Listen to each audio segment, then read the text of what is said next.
Welcome to Live DAF, your online DAF Yomi Shir. Shalom Aleichem and welcome back to today's DAF Hayemi GITTEN Peites. So we got up to the second line from the top. Amar Rava. We're going to discuss the concept of koil, rumors circulating about a person. When do we take it as fact? When do we even suspect wrongdoing? And when do we actually just dismiss it as irrelevant? That's today's sugya. Amar Rava. Yotzo lo shem mizano be'er. We have an isha pinuya, an unmarried woman. There is a rumor circulating that she committed znus. And Rashi explains, even if the rumor goes so far as to claim that she interacted as married with a goy, with an eved, which basically disqualify her from marrying a kohen, we ignore it. Ein chayshish in law, says the Gemara. Forget about it. My time of pritzusa ba'almahu dechazila. Perhaps she was seen interacting inappropriately, undignified, lack of tznius, but no further than that. We have no firm basis to suspect that they actually interacted as married, in which case she's still kasher. Ketanoi. And actually, this question of whether a rumor can disqualify a woman from marrying a kohen is a machlokes tanoim. The Brisa says, Achla b'shuk. They saw her, eating out in the street. Girgura b'shuk. She was walking upright, inappropriately in the shuk. Hinika b'shuk. She nursed her baby out in the street. Bekulan. In all these situations, Rab Meir Omer Teitze, she must leave her husband, who happens to be a kohen. We're speaking about a married woman. She must leave her kohen husband, because these manners of behavior are indicative of, a broader, deeper inappropriateness and a lifestyle that's unfitting a wife of a kohen. Because remember, if a wife of a kohen commits znus, she becomes usher on him. Even if it was ba'inus, right? If it was forced. But in any case, apparently when it comes to a kohen husband, we adopt higher standards. Even this type of suspicious behavior is enough enough reason for isser on her husband. We're concerned that perhaps she interacted as married with a stranger. Rabbi Kiva Omer, he says, not so fast. The rumor, the gossip has to reach a higher level of intensity. Misha Yisu, Vitnu Ba. Once they start discussing her. Who's discussing? Who's conversing? Moizrois Belavana. Those women sitting out, the schmoozers who sit and crochet and knit and sew out in the moonlight. Basically, the local, chat club. Already discussing her case, discussing her inappropriate behavior, then we're in trouble. Amaloi Rabbi Yehuda ben Nuri. So he responds, Imkain, if you're going to take every rumor as fact, lo hinachta bas lavram avinu. No Jewish woman, no daughter of Avram Avinu will be allowed to stay with her husband a kohen. Because, as Rashi says, there's always going to be some enemy out there who's going to try to smear her and ruin her name. So if every rumor is treated as substantiated fact, you're in trouble. Look what the Torah says about this. Sure, husband discovers, inappropriate behavior, but it has to be substantiated, firmly substantiated. We have the word davar, and elsewhere, ulahalonu omer, elsewhere, something substantiated by two witnesses is related to as the word as davar. Al pishnaim edim, al pishleisha edim. Yakum davar. We connect the two psukim, malahalon davar bar, just like over there. Something related by witnesses is with clarity and substantiation. Afkan davar bar, same by us. Ki matzah ba'er vastavar means he really discovered through thorough investigation that she did inappropriate behavior. That's considered serious. That makes her usher, but otherwise not. So basically, Rava's Chiddush lines up with the second shita in this price. Just a koil, or just a bad name, it doesn't necessarily derail her. Tana Rabbanan. In the following situations, again, we ignore the rumors. Bu'ula. Ein chayshishin lo. Let's say, there's a rumor out there about an unmarried woman that she already interacted as married with a man. So she's not a besula any longer, and she can't marry a kohen gadol who must marry a besula. Ein chayshishin lo. This type of rumor, we just reject it. There's no firm basis, no reason to believe it. Nesua. The next example of koil is a rumor out there that an isha who was assumed to be single, no, she's a married woman. She married somebody. It's been a week ago. She's married. Ein chayshishin la. Once again, we have no reason to believe it. Arusa ein chayshishin la. She was engaged. No, we don't believe it. Shaloi leplani. Suppose there's a rumor that she's getting engaged today, but they have no idea who it is. She got engaged today without a name, anonymous. Ein chayshishin la. There's not enough detail there to believe it. There's a rumor that she's a mamzeres, and she can't marry a Yisrael. Once again, we ignore. Ein chayshishin la. Shivcha, that she's a shivcha. Ein chayshishin la. Another example. This is more monetarily related. Higdish pleni nechasav. There's a rumor that Ruvain gave away all his assets to the Beis HaMikdash. Or Hifker plenis nechasav. He gave away everything to Hefker. Ein chayshishin lahen. We don't take it as fact. Amarula. Let's go back to our Mishnah, which actually seems to indicate that sometimes we do accept rumor as fact. Mishnah spoke about Yatsa Shema Be'ir Mikudeshes. There's a Shem, there's a rumor. Big news. She's engaged. What does Mishnah say? Harezu Mikudeshes. We accept it as fact. We treat her as a married woman. How's that consistent with everything until now? Amar Ula. No. The Mishnah is speaking about a substantiated rumor with much fact, with much detail.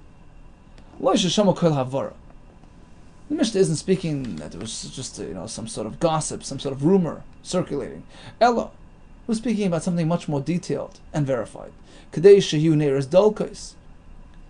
story being circulated is, the lights were on, the beds were made, people coming in and out, and wishing the Mazel Tov Amrim, playing this Miskadesh Hasayim, and everyone was saying, look, she's getting engaged today.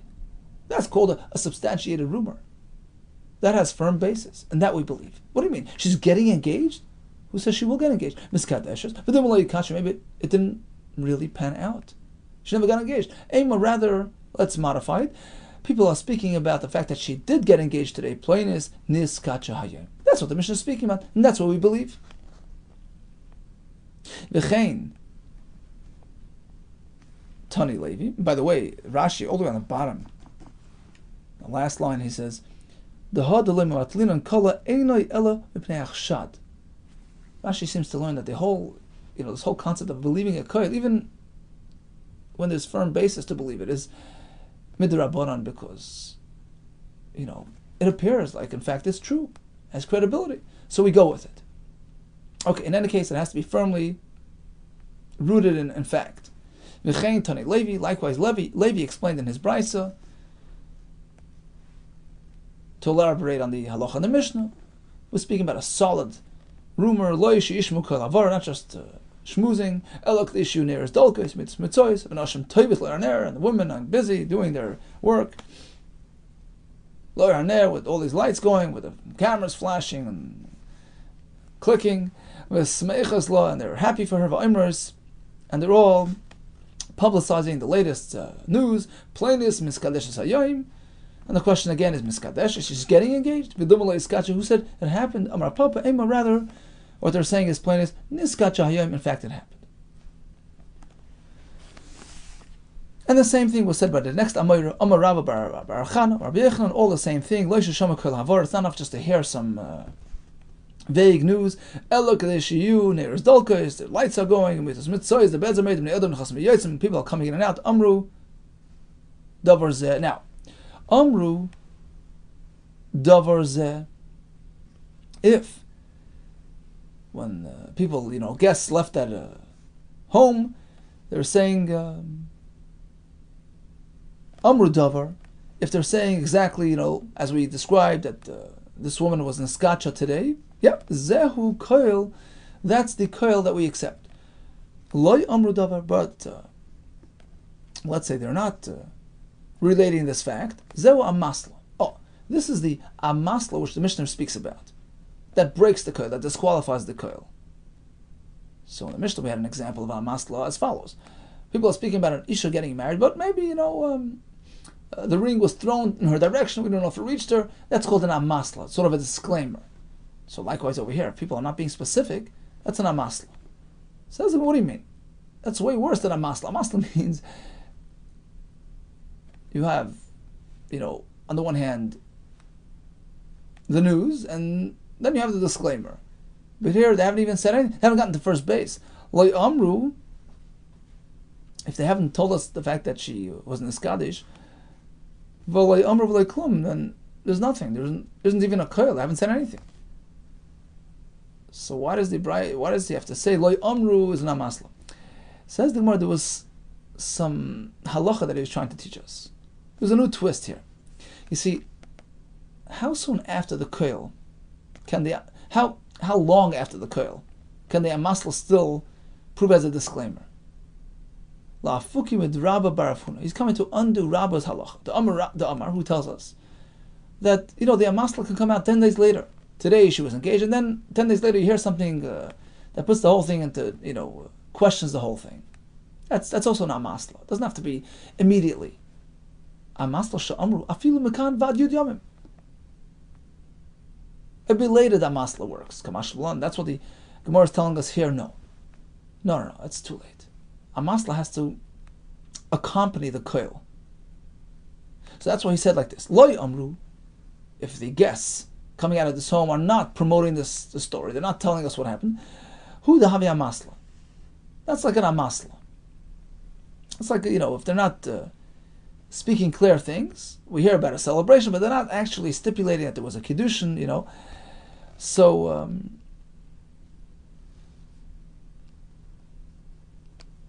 So that's called amasla. Now, actually, Rashi learns like this. That lo amr means that they're adding a disclaimer to their news.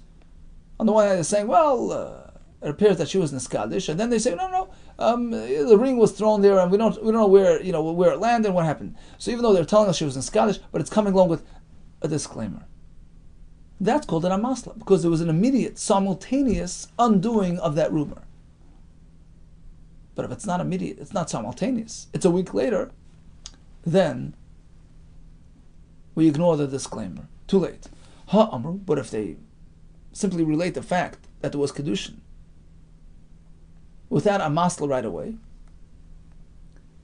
that's too late. Lo yavi amasla, it's too late for an amasla. The news has been accepted as fact, and we go with it. Amar Abba, Amar Afun, Amar Rav. Once again, he's elaborating on the property of the koil, exactly what it involves and why we believe it. Lo sheshama koil havar. It's not up to here, just a general, vague rumor. Rather, people are saying very specifically. Look, we heard about this new Mazel Tov. How did Reuven know about it? Oh, we heard from Shimon. Shimon from Levi. We go all the way, investigate all the way to the source. We come all the way to the source, to those who saw the Kedushin. That's a proper koil. Asks the Gemara, well, Davar Habar, once you have the Edom in front of you, Edom Mal Yossi, that's the best thing you can have, absolute witnesses. It's not just a rumor, it's not just a koil, it's not just a shem. Ella, rather, this is what he meant to say. Ki Asr of Shmuel bar Yehuda. When he came, he told us like this: Amar Abba, Amar Huna, Amar Rav. Lo yishama koil havara. Just a vague piece of information is not enough. Rather, they're saying Pliny meichen shama mi Pliny. Reuben heard it from Shimon. Or Pliny Shimon from Levi.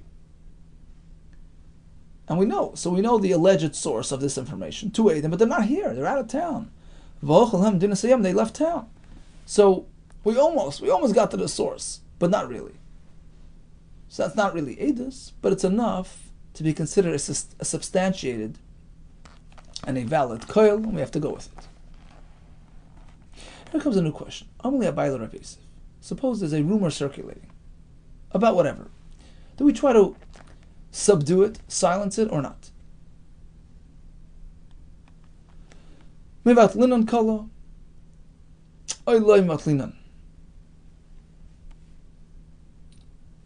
So Rashi has two pshatim. Number one, we hear, women, kids speaking. Do we try to quiet them down? What are you spreading information without substantiation? On the other hand, they're coming from a source. As we said, they know exactly where it came from. Second pshat is Rashi is, we're speaking that those fellows came back. Those supposed sources came back, and we asked them, and they're flatly denying it. So is that reason to mevatel the koil? Why would we not be mevatel the koil under these circumstances? So Farshim explained, because we don't want it to appear like we're negating, this type of serious information, like we're just, taking it lightly. So that's the question. Matlinan kala, oilay matlinan kala. Amalei. So he responded, Med the Amar of Chizda, Achi Ishmu Mipiak Sherim. So Chizda tells us that Bezdin are not don't concern themselves with a koil, with a chashash, until they hear the information from ksherim. So they hear it from two men who are relating this koil, like we explained, with the whole chain of sources. So what do we see from here? That the way Rashi explains it, that we're very makel. We take it very lightly, meaning we have a very high bar, very high standard. Unless we hear it from ksherim, we just ignore the whole business.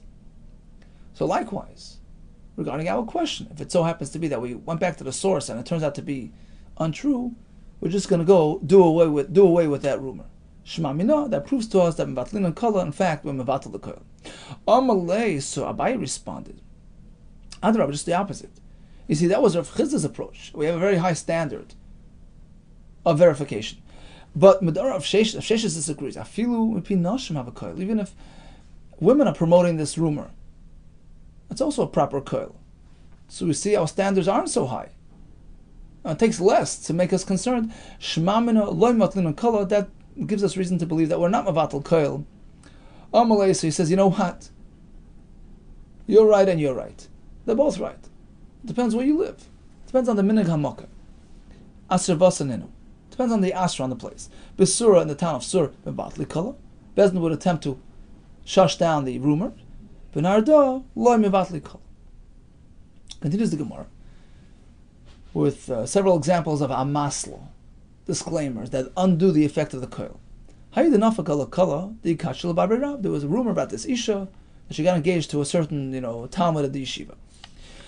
And, we were trying to verify. So Aseh, Rav Chama called in his father of the supposed Chassan, Lavor.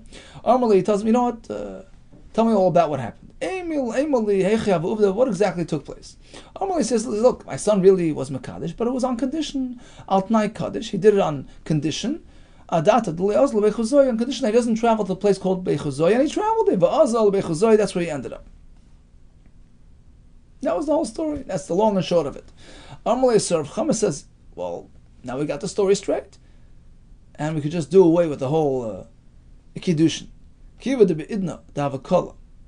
Oh, sorry, that's what we thought. It's like an amasla, right? So he says, no, too late for the amasla. This is news to us. You're introducing a new twist to the story. We can't accept it as fact. It's too late. The rumor is out there. Kiva de beidna davakala. Since when the koil was perpetuated, it was not accompanied with this amasla disclaimer. This is the first we hear of it.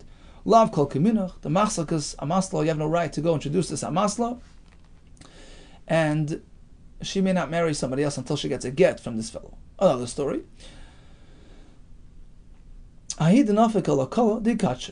So So there was a koil that this isha was niskadish, but tzipa de tuchla. So they used, this guy was very cheap, he used the pits of some unripe dates that has some, skin attached to it. Anyways, so this is what you used for the Kedushin. And where was the Kedushin? Where did it take place? In a very special place, Be'ena, at the spring, the Beishifi of this place, Beishifi. Simon Bracha, Simon Mazel, right on the spring. But it was just a rumor. Shalcha Rabbi Yehuda bar Avin, he sent this question, Kamei de Abai. Please tell me, Abai, what to do. Ki agavna mai. Amalis, he says, no worries. Even according to those who don't subdue and cancel and shush down rumors, in this case, there's no concern. But in this situation, everybody would do so. Why? Because, the whole Kedushin is questionable. Because people will say, you know what? The whole thing never took place. I knew the Rabbanan took a good look at the Kedushin and what happened. He gave her these, these pits. And guess what? They weren't worth much. They weren't worth a Shava Pruta, which is the minimal value needed for Kiddushi Kesef. Is going to learn Bez Hashem in 2 days. So here there's no chashash that people will look at it funny. Why are you just negating such a serious thing? And this is where Rashi tells us that the whole idea of following the koil is just v'pnei chashad. People shouldn't think we're just taking marriage lightly. But here, if there is good reason to believe that the thing never took place, and we just blame it on that. We hope people will just blame it on that, and not look at it funny.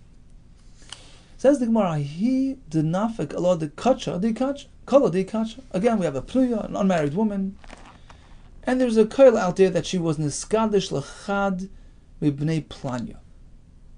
To one of this fellow's sons. He had many sons. One of his sons was Mekadesh this Isha. What do we do?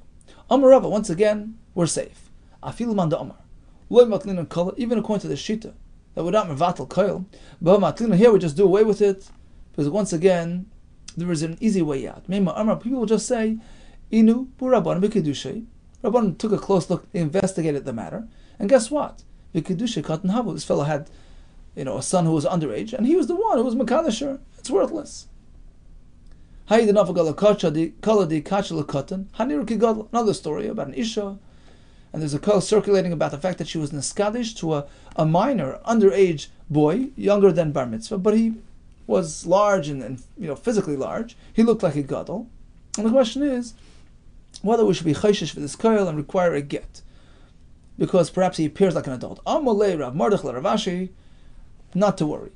There was a same similar story. Hava Uvda. I know of a story just as this. Va'amru, and people in the Chacham and Paskind, no worries about this koil. Adayin lo higia leflages Ruven. There's a pasuk shenemar leflages Ruven gedolim chikrei leiv. So when you're gedolim, when you're an adult, you're chikrei leiv. You have the ability to discern, to analyze. Basically, you get wisdom as you grow.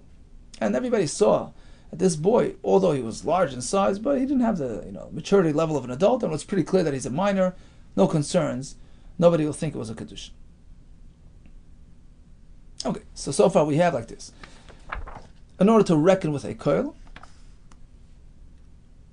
so first of all, she has to be a pnuya. We discussed this yesterday. A koil against a married woman is worthless. We have no right to interfere with her marriage based on just rumor. Okay, so that's number one. Now, not every koil is reckoned with. It has to be substantiated. It needs to be a firm basis that in fact this koil has a proper source. We have a couple of shitas, whether it has to come from Edom Ksherim or even Nashim, but bottom line is, it has to have some validity to it. Now regarding a kohenes, are we more machmer there? We had a machlekes tanoim. And then we had a shaila whether we're mevatel koil or not. And in certain cases, the Gemara concludes there's no concern at all. Another example of ignoring a koil is a koil which comes along with an amasla, a disclaimer. Amar Rabba bar Afuna, amasla she'amru, the amasla that affects a koil, that downgrades the koil, that overrides the koil. For instance, like we said before, we're not sure where the ring landed, etc. How soon after the koil? Afilu mekan asara yamim, even 10 days later. So the disclaimer arrives a week later, 10 days later, it has the same effect, that it overrides and nullifies the koil. Rav Zvid Amar, he disagrees. It has to be simultaneous.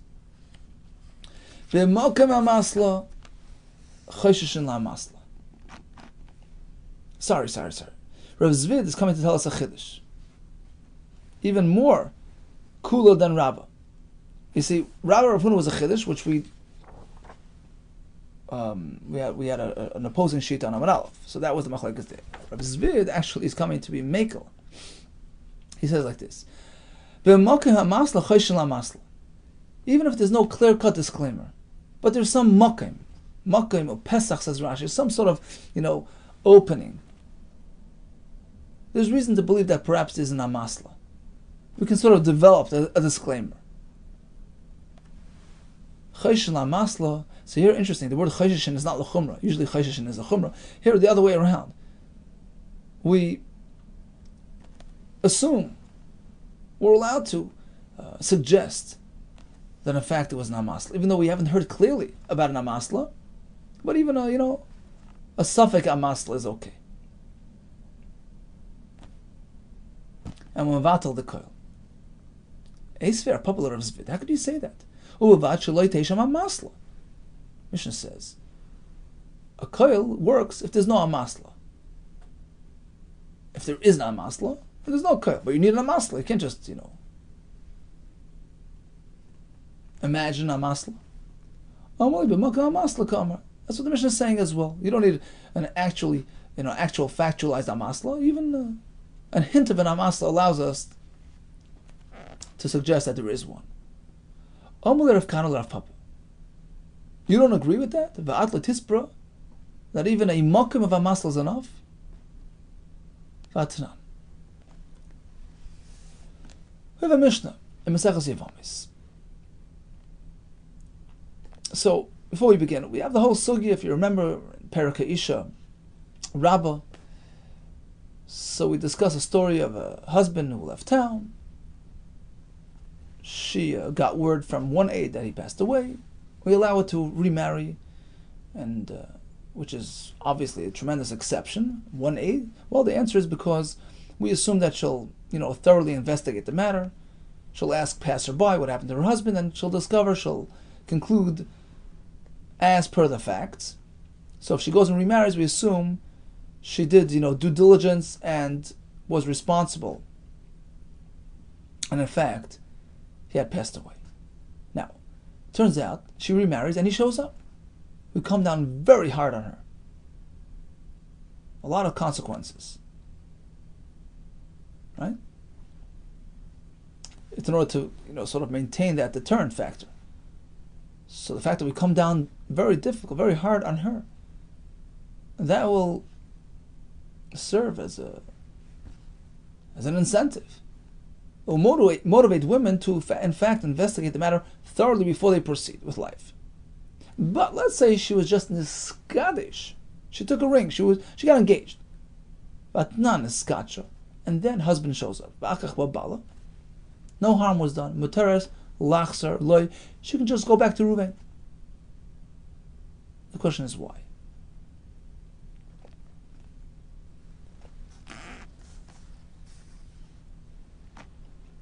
And Rashi explains like this. The reason why, if she married Shimon, and then husband shows up, she can't go back to Reuven, because people will say, one second, she was married to Shimon. How? Apparently, Reuven, the first husband, divorced her. And she went on to Shimon. So now she can't go back to Reuven. You're not allowed to remarry a divorcee. You can't be machzir grushasai. That's why we don't allow her back to Reuven. However, if she was just engaged to Shimon,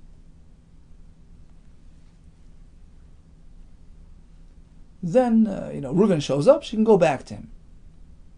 Why? Why is that different? The same concern applies here. People will say, well, Reuven divorced her, she got engaged to Shimon, now she's going back to Reuven? Machzir grushasai? And Rashi says, this is the biggest koil you can have, the biggest rumor. Everybody knows she was niskadish, right? So how could you go back? How could you ignore that rumor? How can you ignore that, basically that fact? Lav mishum damrinan al tanai kaddish. Oh, because there is some wiggle room. There's a way out of this. Because, people will say that, the reason why she's going back to Reuven is because Shimon really, when he was Mekadesh, it was on condition. It was conditional upon Reuven's not returning. She was really Reuven's wife. She was happily married with him. She thought he had passed away. So people will just assume, they'll conclude, look, she's going back to Reuven because Shimon's Kedushin was an unsuccessful attempt. It was done conditional upon Reuven's passing away, and Reuven's here, she just goes back to him. So basically we're introducing an amasla. Even though there really isn't an amasla here. He was not Mekadesh on Tanai. The reason why we're letting her go back to Reuven is because she's a married woman. Her husband's around. So Shimon's Kedushin is worthless, for real, right? But the question is, how do we get around the chashash, the appearance issue? People will think that Reuven divorced and Shimon now was Mekadesh, and that preempts her from going back to Reuven. The answer is, we're going to introduce an amasla. We'll assume that people will think and conclude that there was a tanai with Shimon's Kedushin. It was conditional, and that condition didn't pan out because Reuven is here. So there you go. Even when there isn't really a substantiated disclaimer, we can just introduce one.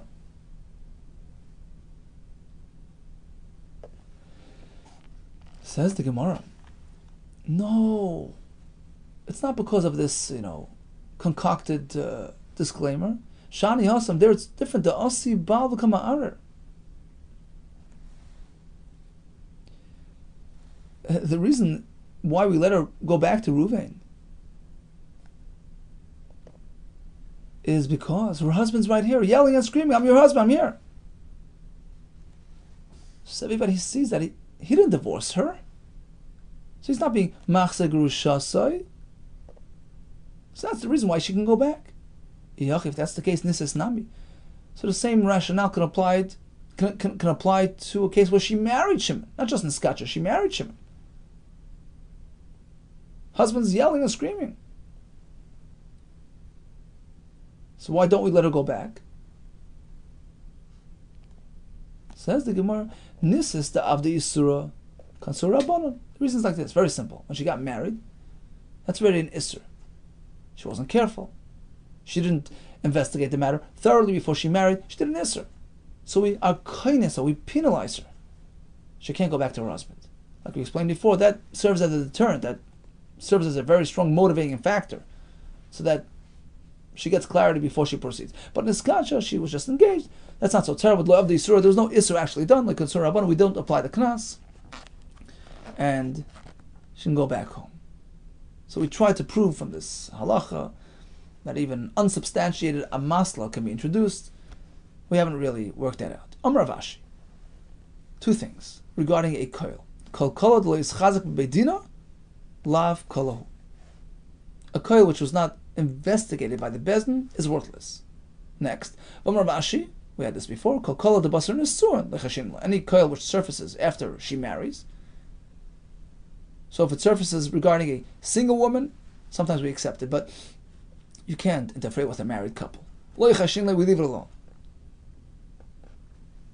Says the Gemara Diyuk, only a married woman. Ha debasar eirisin chashin. But let's say a rumor comes out about an engaged woman. What do you mean you're engaged to him? Until you're engaged to that person, right? Chashin, there we do act upon it, because a married woman, yeah, we don't want to get involved there. Rashi says, if we require a get now from the other fellow, it's going to make her diskan al bala, make her unattractive to her husband. So we don't, we have no right to encroach. But an engaged woman, yeah.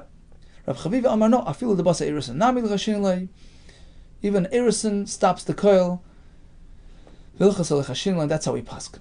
Amar Yirmiyah bar Abba sholchalei be'Rav l'Shmuel. The Talmidim of Rav sent a question to Shmuel. Interesting that they learned by Rav, but they queried Shmuel. So some say this was after Rav passed away. And Rabbeinu, please teach us as follows. What happens if Yotza Aleh Koil Mirishan? Okay, we have a koil that she, was Neskadesh to Ruvain. Ubo Achar Bekitcha Kedusha Torah. But then we know for a fact that Shimon approached him was Mekadosh for real, not just a rumor or a koil. So regarding Reuven's kedushin, there's just a koil. Regarding Shimon's kedushin, we have a fact that it happened. Now we're stuck. So what's the halacha? Shalach lehu. So he responded, Teitzei. She must leave her new husband. Ve'midu hadavar al buryai v'hoidi uni. And go be mavar, go verify if this koil is really true, and let me know what happened. Now, what exactly was he trying to, verify here? Ilay madi magali musa, the kedusha the kamalav kedusha ma'al yaninu, matlan kala. Was he hoping? Was he trying to figure out whether it will turn out that Reuven's kedushin was not really was really not true, was unfounded? That's what they're going to verify. Kedusha kama lav kedusha ma'al yaninu. So in that case, we'll just be mevatel the koil, matlan kala, and we'll do away with that rumor, and she can stay with Shimon. Is that what he meant to say? No, he couldn't have meant that. So remember, before we had a shaila about being vatal koil, and we said in Surah they do, in Nardo where Shmuel lived they don't. So Nardo was Shmuel's place. Nardo Asri de Shmuel. Apparently he was the paisik of the town. They don't do away with koil. Even if it turns out that it's untrue, we don't interfere, we don't tamper with rumors, lest it look like we're disregarding the whole idea, right? And we're taking these issues lightly. So apparently that's not what he meant. To be mevatel the koil. Elo, he meant like this. Imagali musa the kedusha kama kedusha ma'al yaninu. Just the opposite. Turns out that Reuven's kedushin was a real solid, real kedushin. Lo yitzricha get misheni. Then she won't need a get from Shimon, because a married woman who went and married another person is worthless. Okay, so basically, we'll save her the get, and she'll go back to Reuven. Upliga de Rafuna. But this verdict, this conclusion, this approach is in disagreement with Rav Huna, who disagrees. Damar Rav Huna tells us, Eishes ish shepashta yoda. We have a married woman, 100% confirmed married woman, that puts her hand out, just an expression, it means to say that she availed herself to another kedushin, v'kiblu kedushin ma'achar, she accepted kedushin from Shimon. She's married to Reuven, and she's now being established to Shimon. Mikudeshes. We treat her as mikudeshes to Shimon, and she'll need a get from Shimon. You know why? She's a married woman. How could she become a Kuddish? The answer is Midar Rav Amnuna. It's based on Rav Amnuna. The Amar Rav Amnuna. Ha'isha she'amra lebala girashtani. If an Isha turns to her husband, her supposed husband, you divorced me. That's her claim. Is she believed? Yes, ne'emenes. You know why? We have no proof. We have no document. Chazaka ein isha ma'iza poneh b'fnei bala. A woman cannot bring herself to present such a wild claim directly to her husband's face. And this Isha, this married woman who turned around and got engaged to somebody else, it's the most direct claim against her husband that she got divorced. So we treat her as divorced from Reuven and married to Shimon.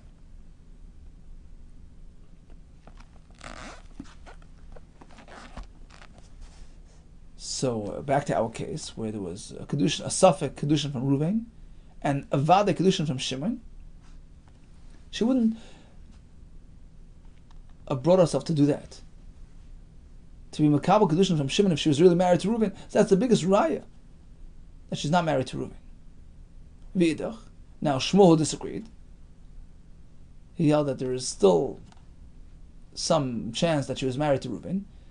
What do you mean? She was makabel kedushin from Shimon. It's like denying Reuven's marriage. Ki itma de Rav Hamnuna b'fanav. Rav Hamnuna is speaking when she squarely presents her husband, she confronts her husband. That she can't bring herself to do. It's just against her nature.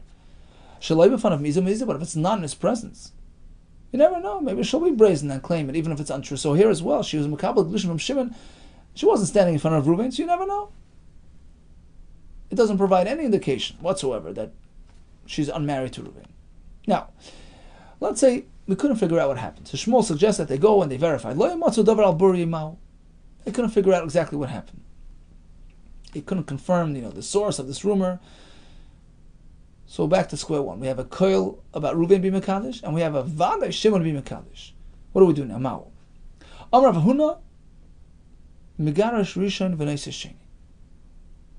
This is how we proceed. Reuven gives a get, and she marries Shimon, but not the other way around. Why not? Aval Megarash Sheni v'noiseh Rishon lo. You can't have Sheni, Shimon doing the get and marrying Reuven. You know why? My time. People will say, Machse Grushasim and Erison. People will think Reuven was Makadosh. And then divorced her, and then she went to Shimon, got engaged, and now she was divorced from Shimon, going back to Reuven. Machse Grushasim, be taking his divorce, that's Asr. So rather do it the other way. Let her stay with Shimon. Rav Shina Bre Davidi Omar, no problem. Af Megarash Sheni v'noiseh Rishon. You can do it the other way as well. She can leave Shimon and go back to Reuven. Meimer Amar, people will just say, Meimer Amri, Aini Rabbanim Kedushay. Rabbanan looked into the Kedushin of Shimon, and it turned out to be a mistake. Kedushay Ta'isava was a mistake. It was based on a misunderstanding, and that's it. That explains what happened. Next question. So let's just relate to Rav Huna for a minute. Again, we had a story where there was a koil about Reuven being Makadisher, and we knew as fact that Shimon was Makadisher afterwards. Rav Huna is concerned about appearing like Machzor Grishasai. She must stay on with Shimon if she chooses to, but not go back to Reuven. What about in the following case? What would Rav Huna hold in the next case? Would his concern apply here as well? What's the case? This time nothing is confirmed. There's a rumor about Reuven being Mekadosh Rachel, and about Shimon being Mekadosh Rachel. Ma, what would you do in this case? Amar Papa Afzu Megarash Rishon v'noiseh Sheni. In this case as well, Rav Huna would hold Reuven should divorce and she should marry the second fellow.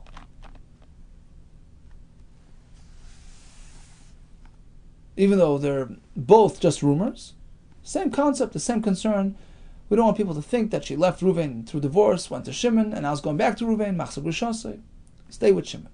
Amar, no, this case is different. Even Rav Huna would agree. Muteres l'shneim, she can choose her husband, stay with Shimon, go back to Reuven. You know why? Because here it's so different. Here, it's just a koil that she was in Skadish to Shimon, and therefore people will understand that, it turned out to be false. And that's the halacha vilchasa, or teres l'shneim. She can choose either Reuven or Shimon. Okay, so in summary, we have the sugi of koil, rumors, circulating. When do we reckon with them? When don't we? So firstly, it has to be a confirmed koil, a verified koil, substantiated koil with firm basis, with facts, with details, with names, with places. The koil cannot have any disclaimer. Now, according to some, even if the disclaimer arrives many days later, it still serves as a disclaimer. According to others, even if there's some opening for disclaimer, that's enough. A koil against an ish doesn't work. Against an arusa, we have a machloikis. A koil which wasn't verified by Bezin is worthless. The machloikis whether muvatal koil when we see a need to. Then we had a case of Reuven and Shimon. Here we have two competing parties, Reuven and Shimon. We had one case, we had another case. We discussed what to do in all these situations. All the best to you and Hatzlach Rab.